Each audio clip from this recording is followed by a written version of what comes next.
முதலமைச்சர் அண்ணாச்சி, உங்களுடைய இந்த வாக்குறுதி என்னாச்சு? சாராயம் குடித்து விட்டு போய் இறந்தால் 10 லட்சம் ரூபாய். முதலமைச்சர் ஸ்டாலின் அவர்கள் சொல்கிறார், சாரி, இதுதான் திராவிட முன்னேற்ற கழக ஆட்சியின் லட்சணம். நீங்கள் யார் கூட என்று கேட்டால் நீ யார் என்று கூட கேட்பார்கள். இதுதான் வாக்குறுதி. சத்தியம் தவறாத உத்தமர் போலவே நடிக்கிறார். பல வகையில் சமயம் பார்த்து கொள்ளை அடிக்கிறார். அது மட்டும் வாக்குறுதி கொடுப்பது அவருடைய வழக்கம். தேர்தல் முடிந்து அதை மறப்பது அவருடைய வழக்கம். ஒன்றெந்தோறும் தானிய கடன் அழைப்போம் என்று சொன்னீர்களே முதலமைச்சர் ஸ்டாலின் அண்ணாச்சி, உங்களது வாக்குறுதி என்னாச்சு?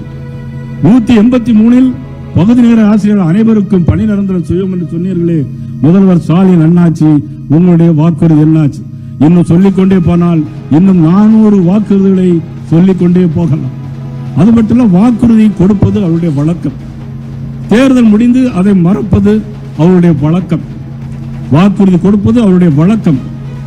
தேர்தல் முடிந்த பிறகு அதை மறப்பது அவருடைய பழக்கம். அது இன்னும் சொல்ல பாரால், நீங்கள் யார் கூட என்று கேட்டால் நீ யார் என்று கூட கேட்பார்கள். இதுதான் வாக்குறுதி. இப்படிதான் தமிழ்நாட்டை ஏமாற்றிக் கொண்டிருக்கிறார். எத்தனை காலம்தான் இந்த தமிழ்நாட்டை ஏமாற்ற முடியும்? சத்தியம் தவறாத உத்தமர் போலவே நடிக்கிறார். பல வகையில் சமயம் பார்த்து கொள்ளை அடிக்கிறார். புரட்சித்தில் எம்ஜிஆருடைய பாட்டு. 14 லாக்அப் டெத்துகள் நடைபெற்றிருக்கிறார். முதலமைச்சர் ஸ்டாலின் அவர்கள் சொல்கிறார், சாரி. முதலமைச்சர் ஸ்டாலின் என்ன சொல்கிறார்? சாரி. ஒரு கொலையை செய்துவிட்டு சாரி என்று சொல்லுகின்ற ஆட்சி. கள்ளக்குறிச்சியிலே கள்ளச்சாராயம் 60 பேர் இறந்து போனார்கள்.